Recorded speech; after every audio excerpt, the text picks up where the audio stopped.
माझं नाव चंद्रकांत पाठक. साधारणतः मी करतो म्हणण्यापेक्षा सुरुवातीचा काळा शाडू मातीचाच काळ होता.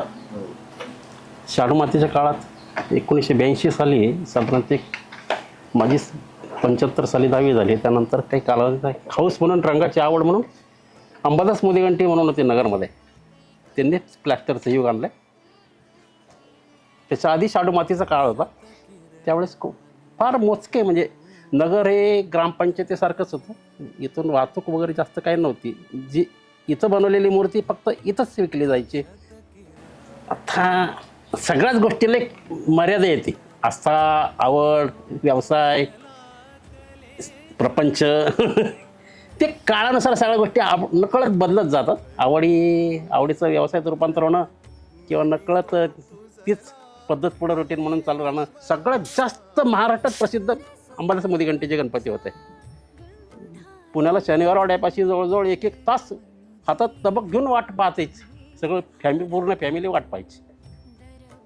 1-1 तासानंतर गाडी जायची, इथून ट्रक जायची. त्याच्यानंतर म्हणजे सांगायचं कारण असं की प्लॅस्टरचं युग हे जवळजवळ नगरमधून जास्त रंगाने प्रसिद्धी झालं अंबादास मोदीगंटीमुळे.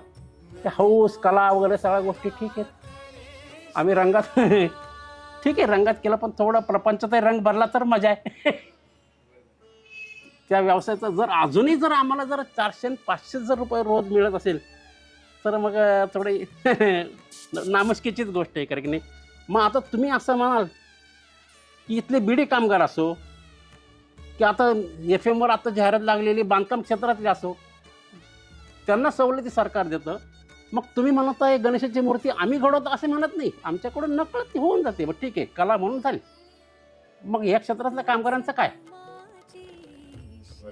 ह्या क्षेत्रातल्या कामगारांचं काय कोणी पाहिजे का? केवळ तुम्ही असं जो कोणी तुमच्या पुढे आंदोलनाला येईल, चर्चेला येईल, त्या गोष्टीला त्यांनाच फक्त ते वाटेला यायचं का? या गोष्टी तुम्ही सरकारने म्हणा सामाजिक बांधिलकीने घ्यायला पाहिजे की गणेश मूर्ती 10 दिवसानंतर विसर्जन करतातच. शाडू मातीची जर असेल तर नकळत चांगल्यापैकीच विसर्जन होते. पण सरकारने बंदी आणली. पुन्हा तो विषय सरकारने यावर पुन्हा प्लॅस्टरवर POPवर बंदी पण आणलेली आहे. पण आता बंदी ही कशा स्वरूपात पाहिजे असं मी म्हणणार नाही. बंदी आणली म्हणजे आमचाही रोजगार गेला. मग आणू नका असं आम्ही म्हणणार नाही सरकारला.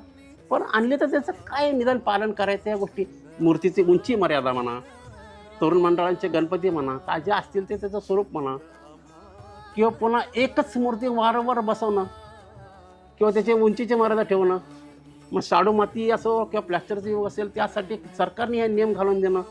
आम्ही तर बांधील आहोतच म्हणा, पण विसर्जनाचा प्रश्न काढला म्हणून शेवटी एक गाव एक गणपती श्रेष्ठ कल्पना आहे.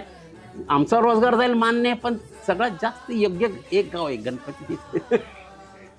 मूळ कारण असं आहे, वैयक्तिक दुःख बाजूला जाऊ द्या, सगळ्यात मोठं पर्यावरणाचं रक्षण होईल.